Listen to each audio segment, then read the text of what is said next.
ನಗರ ಜಿಲ್ಲಾ ವ್ಯಾಪ್ತಿಗೆ ಬರುವ ಬ್ಯಾಟರಾಯನಪುರ ವಿಧಾನಸಭಾ ಕ್ಷೇತ್ರ ಹಾಗೂ ಬೆಂಗಳೂರು ನಗರ ಜಿಲ್ಲಾ ವ್ಯಾಪ್ತಿಯಲ್ಲಿ ದಲಿತರಿಗೆ ಆಗುತ್ತಿರುವ ಅನ್ಯಾಯಗಳ ಇಲಾಖೆಗಳಾದ ಕಂದಾಯ ಇಲಾಖೆ, ಗೃಹ ಇಲಾಖೆ ಮತ್ತು ಲೋಕೋಪಯೋಗಿ ಇಲಾಖೆ, ಗ್ರಾಮೀಣಾಭಿವೃದ್ಧಿ ಮತ್ತು ಪಂಚಾಯತ್ ರಾಜ್ ಹಾಗೂ ಸಾರಿಗೆ ಮತ್ತು ಶಿಕ್ಷಣ ಇಲಾಖೆಗಳಿಂದ ಆಗುತ್ತಿರುವೆ ಅನ್ಯಾಯಗಳ ವಿರುದ್ಧ ಮತ್ತು ದಲಿತ ವಿರೋಧಿ ಕಂದಾಯ ಇಲಾಖೆಯ ಭೂ ದಾಖಲೆಗಳ ಉಪನಿರ್ದೇಶಕರಾದ ಸುಜೇನ್ ಕುಮಾರ್, ಶ್ರೀನಿವಾಸ್, ಭಾನುಪ್ರಕಾರ್ ರವರನ್ನು ಸೇವೆಯಿಂದ ಅಮಾನತುಗೊಳಿಸಿ ಅವರ ಅಕ್ರಮ ಆಸ್ತಿಪಾಸ್ತಿಗಳ ಬಗ್ಗೆ ಓಡಿ ಲೋಕಾಯುಕ್ತ, ತೆರಿಗೆ ಇಲಾಖೆ ಮತ್ತು ಇನ್ನಿತರ ಇಲಾಖೆಗಳಿಂದ ತನಿಖೆಗೆ ಒತ್ತಾಯಿಸಿ ದಿನಾಂಕ 19 ಜನವರಿ 2012 ರಂದು ಹಾಗೂ ಶಿಕ್ಷಣ ಇಲಾಖೆಯ ವ್ಯಾಪ್ತಿಯಲ್ಲಿ ಕೆ. ಮಂಜುಳಾ ಅವರಿಗೆ ಆಗಿರುವ ಅನ್ವಯವನ್ನು ಖಂಡಿಸಿ ದಿನಾಂಕ 2012 ರಂದು ಹೋರಾಟ ಮಾಡಿ ಮನವಿ ಸಲ್ಲಿಸಿದರೂ ನ್ಯಾಯ ಸಿಗದ ಕಾರಣದಿಂದ ಮತ್ತೊಂದು ಹೋರಾಟದ ಮೂಲಕ ಸಲ್ಲಿಸುತ್ತಿರುವ ಮನವಿ ಪತ್ರ.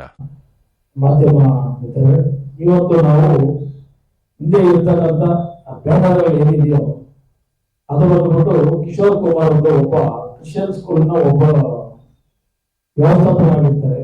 ಅವ್ರ ಜೊತೆಯಲ್ಲಿ ಇನ್ನೊಬ್ಬರು ರಾಯಪ್ಪನವರು ಸುಮಾರು ಒಂದು 20-30 ಶಾಲೆಗಳಿಗೆ ಅವರು ಪ್ರಧಾನ ಕಾರ್ಯದರ್ಶಿಗೆ ರಾಜ್ಯ ಮಟ್ಟದಲ್ಲಿ ಶಾಲೆಗಳನ್ನು ಮುನ್ನಡೆಸ್ಕೊಂಡು ಹೋಗ್ತಾ ಇರ್ತಾರೆ.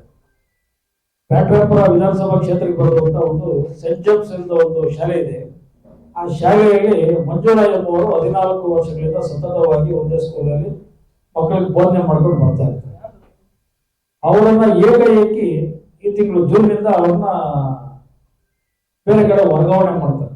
ಆ ವರ್ಗಾವಣೆ ಮಾಡೋಂತ ವಿಚಾರನ ಮಂಜುಳಾದವರಿಗೆ ತಿಳಿಸಿರಲ್ಲ. ಆಮೇಲೆ ವಿಚಾರವನ್ನು ಅವರು ಮಂದಟ್ ಮಾಡಿರಲ್ಲ.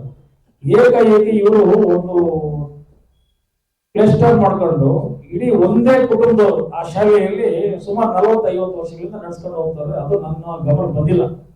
ಬಹಳ ಬೇಜಾರಾಗುತ್ತೆ. ಮೊನ್ನೆ 27ನೇ ತಾರೀಕು ಸಹ ಇದು ನಾನು ಮೊನ್ನೆ ಒಂದು ಹೋರಾಟದ ಒಂದು ಮನವಿ ಮತ್ತು ಪತ್ರಿಕಾಗೋಷ್ಠಿ ಇದೇ ಜಾಗದಲ್ಲಿ ನಾನು ಕರೆದಿದ್ವಿ.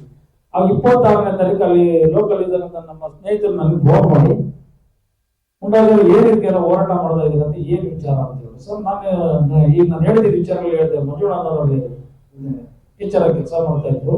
ಒಬ್ಬ ದಲಿತ ಅನ್ನೋ ಒಂದೇ ಕಾರಣಕ್ಕೆ ಅವರು ಮುಂದಿನಿಂದನೂ ಕೆಲಸ ಮಾಡ್ಕೊಂಡು ಬರ್ತಾ ಇದ್ರು. ಆವಾಗ ಇವ್ರು ದಲಿತರು ಕಾಣಿಸಿಲ್ಲ. ಆ ಒಂದು ವಿಚಾರಕ್ಕೆ ಅವ್ರು ಏಕಾಏಕಿ ವರ್ಗಾವಣೆ ಮಾಡಿದ್ದಾರೆ. ಆಮೇಲೆ ಅಲ್ಲಿ ನಡೆಸ್ತಾ ಇದ್ದ ಸೆಂಟ್ ಜೇಮ್ಸ್ ಶಾಲೆಯ ಮುಖ್ಯಸ್ಥರು ಮತ್ತೆ ಅಲ್ಲಿ ಆಡಳಿತ ವರ್ಗ ಏನಿದೆ ಅಂದ್ರೆ ಎಲ್ಲ ರೆಡ್ಡಿ ಸಮುದಾಯಕ್ಕೆ ಸೇರಿದೆ.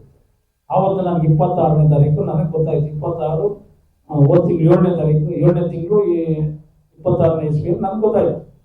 ಇವರೆಲ್ಲ ಹಿಂಗ್ ಮಾಡ್ತಾರೆ ಅಂದ್ರೆ ನಮ್ಗೆ ಬಹಳ ಬೇಸರ ಆಯ್ತು. ಈ ವಿಚಾರದಲ್ಲಿ ವಿಲ್ಸನ್ ರೆಡ್ಡಿ ಅವರು ಇವ್ರು ಬಹಳ ಮುಖ್ಯ. ನಾನು ರಾಜಕಾರಣದಿಂದ JDS ಅಲ್ಲಿ ಇದ್ದು ಮೊನ್ನೆನ ರೀಸೆಂಟ್ ಆಗಿ ಬಿಜೆಪಿಗೆ ಸೇರ್ಪಡೆ ಆದಂತೆ ಅದು ನನಗೆ ಗೊತ್ತಿಲ್ಲ. ಬಿಜೆಪಿಗೆ ಏನ್ ಸೇರ್ಪಡೆ ಆದಂತ ಈ ವಿಚಾರದಲ್ಲಿ ಕ್ರಿಶ್ಚಿಯನ್ಸ್ ಕೆಲವೊಂದು ವಿಚಾರಗಳಲ್ಲಿ ಸರ್ವೋಚ್ಚ ನ್ಯಾಯಾಲಯದ ಜಸ್ಟಿಸ್ ಬಾಲಕೃಷ್ಣ ಆಯೋಗ ಅವರು ವರದಿ ಮಾಡಿದ್ದಾರೆ. ಕೆಲವು ಕ್ರಿಶ್ಚಿಯನ್ ಏನಿದ್ರೆ ಅವ್ರಿಗೆ ಮತ ತಗೋದಿದ್ರೆ ಅವ್ರಿಗೆ ಸರ್ಕಾರದಿಂದ ಏನ್ ಸೇವೆಗಳು ಸೇರಲ್ಲ ಹಾಗೆ ಅಂತ ಹೇಳೋದಕ್ಕೆ ಒಂದು ವಿಚಾರಗಳನ್ನ ಒಳ್ಳೆ ಪ್ರಚಾರಗಳಾಗಿರುವಂತ ಮಧ್ಯದಲ್ಲಿ ಈ ರಾಜಕಾರಣಿ ಸೇರಿ ಬಿಜೆಪಿ ಸೇರ್ಕೊಳ್ಳಿ. ಅವ್ರು ಸ್ವಯಂ ಪ್ರೇರಣೆಲ್ಲ ಅವ್ರು ಮಾತಾಡೋದಕ್ಕಿದೆ ಎಲ್ಲ ಸೇರಿ ಅದಕ್ಕೆ ನಾವೇನು ನಮ್ದೇನ ಅಭ್ಯಂತರ ಇಲ್ಲ. ಆದ್ರೆ ಇವರೇ ಒಂದು ವಿಲ್ಸನ್ ರೆಡ್ಡಿ ಅವರ ಕುಟುಂಬಸ್ಥರಾದಂತ ಆಲ್ಬರ್ಟ್, ಜಸಿಂತಾ, ಜಸ್ಮಿನ್, ಅರ್ಚನಾ ಇನ್ನೂ ಹಲವಾರು ಒಂದೇ ಕುಟುಂಬದವರು ಸುಮಾರು ಅದು ಆ ಶಾಲೆ ಎಲ್ಲ ಸರ್ಕಾರಿ ಜಾಗಕ್ಕೆ ಸೇರಿದ್ದಂತೆ. ಇನ್ನು ಈಗ ಸರ್ವೆಗೆ ಹೋಗ್ಬೇಕು, ಮಾಹಿತಿನ ತಗೊಳ್ಬೇಕು. ಸುಮಾರು ಒಂದು 15-20 ಎಕರೆ ಜಾಗ ಇದೆ. ಅದರಲ್ಲಿ ಒಂದು 5 ಎಕರೆ ಜಾಗ ಒಂದು ಸರ್ಕಾರಿ ಜಾಗನೇ ಒತ್ತುವರಿ ಮಾಡಿದ್ದಾರೆ ಅಂತ ಮಾಹಿತಿ ಇದೆ. ಈ ವಿಚಾರಗಳಲ್ಲಿ ನಾವು ಒಂದು ಮಾಹಿತಿ ಕಲೆಕ್ಟ್ ಮಾಡ್ಕೊಂಡು ವ್ಯವಸ್ಥಿತವಾಗಿ ನಾವು ಮುಂದುವರಿಸ್ತೀವಿ. ಆಮೇಲೆ ಏಕಾಏಕಿ ಮಂಜುಳಾರವರನ್ನ ವರ್ಗಾವಣೆ ಮಾಡಿದ ವಿಚಾರದಲ್ಲಿ ನಾವು ಸಂಬಂಧಪಟ್ಟಂತ ಶಿಕ್ಷಣ ವರ್ಗಕ್ಕೆ ಸಂಬಂಧಪಟ್ಟಂತ ಆಡಳಿತ ವ್ಯವಸ್ಥೆಯನ್ನು ಮಾಡ್ತಾ ಇರ್ತಕ್ಕಂಥ ನಮ್ಮ BO ಸಾಹೇಬರಿಗೆ ಮತ್ತೆ ಉಪ ನಿರ್ದೇಶಕರಿಗೆ, ಆಯುಕ್ತರಿಗೆ ಸುಮಾರು ಒಂದು 7-8 ಅರ್ಜಿಗಳು ಕೊಟ್ಟಿದ್ದೀನಿ.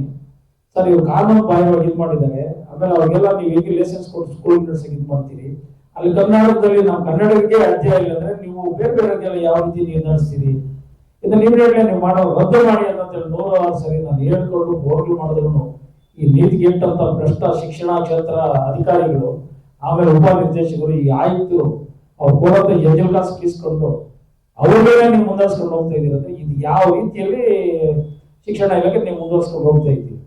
ಇವತ್ತು ನಾವು ಹೋರಾಟ ಮಾಡಬೇಕಾಗಿತ್ತು, ಮನವಿ ಕೊಡಬೇಕಾಗಿತ್ತು. ಇವತ್ತು ಹೋರಾಟ ಮಾಡೋದ ವಿಚಾರದಲ್ಲಿ ನಾನು ಪೊಲೀಸ್ ಅಧಿಕಾರಿಗಳು ನಾವು ಕೇಳ್ಕೊಂಡಾಗ ಇವತ್ತು ಸುಮಾರು ಹೋರಾಟಗಳಿದೆ. ಮುಂದಿನ ದಿನಗಳಲ್ಲಿ ಮಾಡಿದ ಅವಕಾಶ ನಾನು ಮಾಡಿಕೊಡ್ತೀನಿ. ಬರೋ ತಿಂಗಳು 27ನೇ ತಾರೀಕು, ಬರೋ ತಿಂಗಳಲ್ಲ ಇದೇ ತಿಂಗಳು 27ನೇ ತಾರೀಕು ಒಳ್ಳೆ ಹೋರಾಟನ ಅಮರಾವತಿ ಫ್ರೀಡಂ ಪಾರ್ಕಲ್ಲಿ. ಆವಾಗ ಈ ಅಧಿಕಾರಿಗಳನ್ನ ಇಮಿಡಿಯೇಟ್ಲಿ ಅಮಾನತುಗೊಳಿಸಬೇಕು. ಶಿಕ್ಷಣ ಇಲಾಖೆಯಲ್ಲಿ ಒಂದು ದಲಿತ ಮಹಿಳೆಗೆ ಈ ತರ ಅನ್ಯಾಯ ಮಾಡ್ತಾ ಇರೋದು ಬಹಳ ಖಂಡನೆಯಾಗಿರ್ತದೆ. ಆ ಒಂದು ವಿಚಾರದಲ್ಲಿ ಇಡೀ ರಾಜ್ಯದಂತ ಎಲ್ಲಾ ಶಿಕ್ಷಣ ಕ್ಷೇತ್ರಗಳಲ್ಲಿಯೂ ಸಹ ಈ ತರ ಮಾಡಬಾರ್ದು ಅಂತ ಹೋರಾಟ ನೀವು ಕಲಿಸ್ತೀವಿ. ಪಾಠ ನಾವು ಹೋರಾಟಗಾರ ಸುಮ್ಮನೆ ಇರಲ್ಲ, ಕಲಿಸ್ತೀವಿ. ಅಷ್ಟೊಳಗಡೆ ಏನದ ಅವ್ರಿಗೇನ ಅದೇ ಜಾಗದಲ್ಲಿ ಕರೆದು ಮಾಡಲಿಲ್ಲ ಅಂದ್ರೆ ಬಹಳ ಇದಾಗುತ್ತೆ. ಆಮೇಲೆ ಮತ್ತೆ ವ್ಯವಸ್ಥಾಪಕರಾದ ಕಿರಣ್ ಕುಮಾರ್ ಅವರು ಮಂಜುನಾಥ್ ಅವರನ್ನ ಅವರ ಕಚೇರಿ ಕರೆಸಿ ಅವ್ರನ್ನ ಜಾತಿ ನಿಂದನೆ ಮಾಡಿ ಅವರ ಮೇಲೆ ದೌರ್ಜನ್ಯ ಎಸಗಿರುವ ವಿಚಾರದಲ್ಲಿ ಅಮೃತಹಳ್ಳಿ ಪೊಲೀಸ್ ಸ್ಟೇಷನ್ಗೆ 1/6/2026 ಕಂಪ್ಲೇಂಟ್ ಕೊಟ್ರೆ ಈ ಪೊಲೀಸ್ ಅಧಿಕಾರಿಗಳು ಸಹ ಅದರಲ್ಲಿ ಶಾಮೀಲ್ ಆಗ್ಬಿಟ್ಟು ಅದನ್ನ ಪೆಂಡಿಂಗ್ ಇಡ್ತಾರೆ. ಈಗ ಈ ವಿಚಾರದಲ್ಲಿ ಆಲ್ರೆಡಿ ನಾವು TCR ಕಂಪ್ಲೇಂಟ್ ಕೊಟ್ಟಿದ್ದೀವಿ. TCR FIR ಮಾಡಿಸ್ತಾ ಇದೀವಿ. ಇವತ್ತು 3 ಗಂಟೆಗೆ DCR ಬರಕ್ಕೆ ಹೇಳಿದ್ರೆ ಹೋಗ್ಬಿಟ್ಟು ಅಲ್ಲಿನೂ ಮಾಹಿತಿ ಕೊಟ್ಟು ಅಮೃತಹಳ್ಳಿ ಕೆಲವು ಪೊಲೀಸರ ಲೋಕೇಶ್ ಮತ್ತೆ ಬಾಲಾಜಿ ಇಬ್ಬರು ಸೇರ್ಕೊಂಡು ಅವ್ರ ಕಡೆ ಬ್ಯಾಟಿಂಗ್ ಬೀಸ್ತಾ ಇದ್ದಾರೆ. ಅದನ್ನ ಯಾವುದೇ ಕಾರಣಕ್ಕೂ ಮಾಡಬಾರ್ದು. ನಿಮ್ ಪೊಲೀಸ್ ಕೆಲಸ ಏನಿದೆ ಪೊಲೀಸ್ ಕೆಲಸ ನಿಷ್ಠೆಯಿಂದ ಮಾಡಿ. ನಾವು ಸ್ಟೇಷನ್ ಬಂದು ನಾವು ಇದಾರೋದನ್ನು ನಮ್ಮ ಮೇಲೆ ದೌರ್ಜನ್ಯ ಮಾಡಕ್ ಬರ್ತೀವಿ ಕೆಲವೊಂದು ಟೈಮ್ಗಳಲ್ಲಿ. ಅದನ್ನ ನಾವು ಖಂಡಿಸ್ತೀವಿ. ಅದು ಯಾವುದೇ ರೀತಿಯಲ್ಲಿ ಆಗಬಾರ್ದು. ಇದಕ್ಕೆಲ್ಲ ಮೂಲನೇ ಶಿಕ್ಷಣ ಅಧಿಕಾರಿಗಳು ಇದಕ್ಕೆ ಏನ್ ನ್ಯಾಯ ಕೊಡ್ತೀರ ಮುಂದಿನ ದಿನಗಳಲ್ಲಿ ಮಾಡಬೇಕು. ಇದು ಒಂದು ಅಧ್ಯಾಯ, 1ನೇ ಅಧ್ಯಾಯ. ಇನ್ನು 2ನೇ ಅಧ್ಯಾಯ ತಗೊಂಡ್ರೆ ಹಿಂದೆ ನಾವು ಹೋರಾಟ ಮಾಡಿದ್ವಿ. ಆಮೇಲೆ ಭ್ರಷ್ಟ ಒಬ್ಬ ಭೂ ದಾಖಲೆಗಳ ಭೂ ನಿರ್ದೇಶಕರಾದಂತ ಸುಜಯ್ ಕುಮಾರ್ ಅನ್ನ ಇವನು ಭ್ರಷ್ಟ ಹೆಣ್ಣು ಮಕ್ಕಳಿಗೆ 11 ಗಂಟೆ 12 ಗಂಟೆಯಲ್ಲಿ ಫೋನ್ ಮಾಡಿ ದೌರ್ಜನ್ಯ ಮಾಡೋ ವಿಚಾರಗಳಲ್ಲಿ ನಾನು ಇದು 9ನೇ ಹೋರಾಟ ಮತ್ತು 10ನೇ ಪತ್ರಿಕೆಗೋಷ್ಠಿ ನಾನು ಮಾಡಿದ್ದು. ಈ ಮೊನ್ನೆ 27ನೇ ತಾರೀಕು ಹೋರಾಟ ಮಾಡಿ ಆಚೆ ಕಡೆ ಹೋಗ್ಬೋದಂದ್ರೆ 27 ನನಗೆ ಆಜ್ಞೆ ಸಿಕ್ಕಿದೆ. ಸರ್ ಇದು ನಿಮ್ದೇನಿದೆ ನಿಮ್ ಕೆಲಸ ಮಾಡ್ತೀನಿ, ನಾನು ವಾಟ್ಸ್ಆಪ್ ಮಾಡಿ ನಮ್ಗೆ ಏನ್ ಬೇಕು ಮಾಹಿತಿ ಕೊಡ್ತೀನಿ ಅಂತ ಹೇಳೋದು. ಆಯ್ತು, ಏನೋ ಮಾಡ್ಲಿ, ನಾವು ಇದನ್ನ ಏನೋ ಬರೋವನ್ನೇ ಆಗಿರ್ಬೋದು ಅಂತ ನಾವು ಹೇಳಿ ಅವತ್ತು ನನಗೆ ಆಜ್ಞೆ ನಾವು ನೈಟ್ ವಾಟ್ಸ್ಆಪ್ ಮಾಡ್ದೆ. ಜ್ಞಾಪನ ಬಂದ್ರೆ ಕೆಲಸ ಮಾಡ್ತಾ ಇದ್ದೀನಿ ಸರ್, ಮಾಡ್ಕೊಡ್ಗೆ ಕಾಟಾಚಾರಕ್ಕೆ ಹೇಳ್ಬೋದು. ಇದು ಒಬ್ಬ ರಿಪೋರ್ಟ್ ಕೊಡ್ಲಿಲ್ಲ. ಇನ್ನು ಹಲವಾರು ನಾನು ಹೇಳಿದ್ದೀನಿ, ಯಾಕೆ ನೀವು ಮಾಡ್ಲಿಲ್ಲ. ಆಮೇಲೆ ಅಲ್ಲಿ ಒಬ್ಬ ತರಲೆ ಒಬ್ಬನಿದ್ದಾನೆ ಅಧಿಕಾರಿ ಅದಲ್ಲ, ಅವನು KT ಶ್ರೀನಿವಾಸನ್ ಅವನು KR ಪುರಮಲ್ಲಿ 16ರಿಂದ 17 ವರ್ಷ ಒಂದೇ ಜಾಗದಲ್ಲಿ ಕೆಲಸ ಮಾಡಿಕೊಂಡು ಅವನ ಅವ್ಯವಹಾರಗಳನ್ನು ಖಂಡಿಸಿ ಲೋಕಾಯುಕ್ತಕ್ಕೆ ಸಿಕ್ಕಾಕೊಂಡು 1 ತಿಂಗಳು ಜೈಲಲ್ಲಿ ಇರ್ತಾನೆ. ಆಮೇಲೆ ಅಲ್ಲಿ ಏನಾದ್ರು ಕೆಲಸ ಮಾಡೋ ಅಧಿಕಾರಿಗಳಿದ್ರೆ ಅಲ್ಲಿ ಇವರು ಸಿಬ್ಬಂದಿನ ಅಲ್ಲಿ ನೇಮಕ ಮಾಡ್ತಾನೆ. ನೀವು ಎಲ್ಲೇನೇ ನಡೆದು ನನಗೆ ಮಾಹಿತಿ ಕೊಡ್ಬೇಕಂತೇಳಿ 5 ಕಡೆ ಇದೆ. 5 ತಾಲೂಕುಗಳಲ್ಲಿ ಸಹಾಯಕ ನಿರ್ದೇಶಕಗಳಿದ್ದಾರೆ ಭೂ ದಾಖಲೆಗಳ ಇವರು. ಅದರಲ್ಲಿ ಒಂದು 3-4 ಜನ ಎಲ್ಲ ಕಡೆ ನಮ್ಮ SCಗಳಿದ್ದಾರೆ. ಆ SCಗಳಿಗೂ ಏಕವಚನಗಳಲ್ಲಿ ಬೈಯೋದು, ಆಮೇಲೆ ಕೆಟ್ಟ ಮಾತು ಮಾಡೋದು ಕೆಲವು. ಆಮೇಲೆ ಅಂದೇ ಒಂದು ಇಟ್ಟವರು ನಡೀಬೇಕು ಭೂ ದಾಖಲೆಗಳ ಇಲಾಖೆಗೆ. ಇವ್ರು ಯಾರು ಇಟ್ಲಾರಿ ಆಡಳಿತ ನಡೆಸಕ್ಕೆ ಇವ್ರು ಏನಿದೆ ಕೆಲಸ ಇವ್ರು ಮಾಡ್ಕೊಂಡು ಹೋಗೋದು. ಆಮೇಲೆ ಏನೋ ಮಾಡಲಿಲ್ಲ ಅಂದ್ರೆ ಸಂಬಂಧಪಟ್ಟ ಮೇಲಧಿಕಾರಿ ಗಮನಕ್ಕೆ ತರಬೇಕು. ಈ ವಿಚಾರದಲ್ಲಿ ನೀವ್ ಯಾಕೆ ಇದು ಮಾಡ್ತಾ ಇದ್ದೀರಾ? ಸುಮಾರು 1000 ಎಕರೆ ಕೆರೆ ಭೂಮಿಗಳು ಒತ್ತುವರಿ ಮಾಡಿದ್ದಾರೆ, ರಾಜಕಾರಣಿಗಳು ಒತ್ತುವರಿ ಮಾಡಿದ್ದಾರೆ. ಇದಕ್ಕೆಲ್ಲ ಕಡಿವಾಣ ಹಾಕ್ರಿ ಅಂತೇಳಿ ನಮ್ಮ ಮನೆಗೆ ನಾನು ಕೊಡಿಯೋದು ನಾನು ಒಂದು ಅರ್ಜಿ ಹಾಕೊಂಡಿದ್ದೀನ.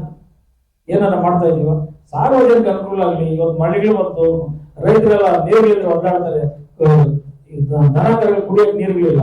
ಆ ರಾಜ್ಯಗಳ ಹಳ್ಳಿ ನೀರು ಒಂದು ಕಡೆ ಹೋಗಿ ಕುಟ್ಟಿಗೆ ಕೆರೆಗಳಿಂದ ನೀರುಗಳು ಕುಡಿಯೋಕೆ ಅನುಕೂಲ ಆಗುತ್ತೆ. ಇವೆಲ್ಲ ಮಾಡಿ ಅಂತ ನಾವೇಳಿದ್ರೆ ರಾಜಕಾರಣಿಗಳು ಒತ್ತುವರಿ ಮಾಡೋಕೆ ಕದಾಗ್ಲಿ ಮಾಡ್ಕೊಡ್ತೀರಾ, ಕೆರೆ ಒತ್ತುವರಿ ಮಾಡೋದು ದಾಖಲಾತಿ ಮಾಡ್ಕೊಡ್ತೀರಾ. ನೀವು ಕೊಡಂತ ಎಂಜಲ್ ಕಾಸು ತಗೊಂಡು ಮೋಜಿ ಮುಸ್ಲಿಂ ಮಾಡ್ಕೊಂಡು 12 ಗಂಟೆ 1 ಗಂಟೆಯಲ್ಲಿ ಇಬ್ಬರು ಮಾಡೋದು, ಇದೆಲ್ಲ ದೌರ್ಜನ್ಯ ಅವೆಲ್ಲ ದೊಡ್ಡ. ಆಮೇಲೆ KR ಪುರಮಲ್ಲಿ ಮಂಜುನಾಥ್ ಅನ್ನೋ ಒಬ್ಬ ಹುಡುಗನ್ನ ಡೆಪ್ಯುಟೇಷನ್ ಹಾಕಿದ್ದಾರೆ ಅಂತ ಬೇರೆ ಕಡೆ. ಅದು ನನಗೆ ನೆನ್ನೆ ಗೊತ್ತಾಯ್ತು ವಿಚಾರ ಎಲ್ಲ. ಸರ್ ಹಿಂಗೆಲ್ಲ ಮಾಡ್ತಾವೆ, ನಮ್ಮ ಊರಲ್ಲಿ ಕೆಲಸ ಸಣ್ಣ ಪುಟ್ಟ ಕೆಲಸ ಮಾಡ್ಕೊಂಡಿರ್ತಾರೆ, ಅವಾಗೆಲ್ಲ ಸ್ವಲ್ಪ ಸಹಾಯ ಮಾಡೋದಿರ್ತಾರೆ. ಅಲ್ಲಿ ಡೆಪ್ಯುಟೇಷನ್ ಹಾಕಿದ್ದಾರೆ. ಏನಕ್ಕೆ ಡೆಪ್ಯುಟೇಷನ್ ಆಗೋದು? ಅದೇ ಯಾರು ಹೇಳೋದು, KT ಶ್ರೀನಿವಾಸ ಮತ್ತೆ ಭಾನುಪ್ರಕಾಶ್ ಅಂತ ಇಬ್ಬರು ತರಲೇಲಿ ಸೇರ್ಕೊಂಡವ್ರು ಇಲ್ಲಿ ಜಿಲ್ಲಾ ಕಚೇರಿಯಲ್ಲಿ ಅವ್ರು ಕಡಿತಾರೆ ರೌಂಡ್ರು. ಆಮೇಲೆ ಇವನು KT ಶ್ರೀನಿವಾಸ ಎಲ್ಲ MLA ಮನೆಗೆ ಹೋಗೋದು, ರೇಟ್ ಫಿಕ್ಸ್ ಮಾಡ್ಕೊಂಡು 28 ವಿಧಾನಸಭಾ ಕಾನ್ಸ್ಟಿಟ್ಯೂನ್ಸಿ MLA ಅಂತ ನೋಡು ಸರ್ ಹಿಂಗಾಗ್ತಾ ಇದೆ ನಾನು ಅಲ್ಲಿ ಹೋಗಿ ಮೆಚ್ಚಿಸೋದು MLA ಅವರಿಗೆ. ಸರ್ ಹಿಂಗಾಗ್ತಾ ಇದೆ ನಾನು MLA ನಿಮ್ಗೆ ಅದ ಕಥೆಗಳೆಲ್ಲ ಗೊತ್ತಿರ್ತದೆ, ಏನ್ ಮಾಡ್ಬೇಕು ಗೊತ್ತಿರ್ತದೆ. ಈ ಕಚೇರಿ ಕೆಲಸ ಮಾಡಿದ್ರೆ ಆಚೆ ಕಡೆ ಹೋಗೋದು ಇದು ಖಂಡನೆಯಾಗಿರ್ತದೆ.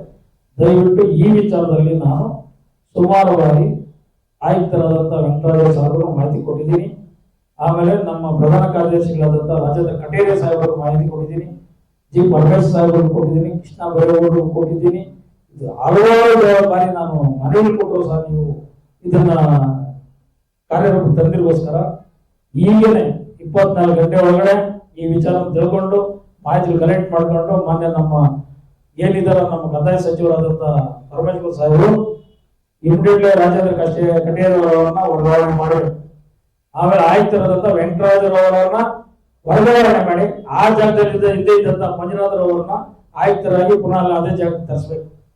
ಇಲ್ಲಂದ್ರೆ ನಾವು 27ನೇ ತಾರೀಕು ಇವರ ಇಬ್ಬರ ವಿರುದ್ಧವಾಗಿ ಬೃಹತ್ ತಪ್ಪೆ ಚಳವಳಿಯನ್ನ ನಮ್ಮ ಜನಪರ ಸಂಘಟನೆಗಳ ಪರವಾಗಿ ನಾವು ಹೋರಾಟ ಮಾಡೇ ಮಾಡ್ತೀವಿ ಅಂತ ಹೇಳಿ ಖಂಡಿಸ್ತಾ ಇದ್ದೀವಿ. ಈ ಒಂದು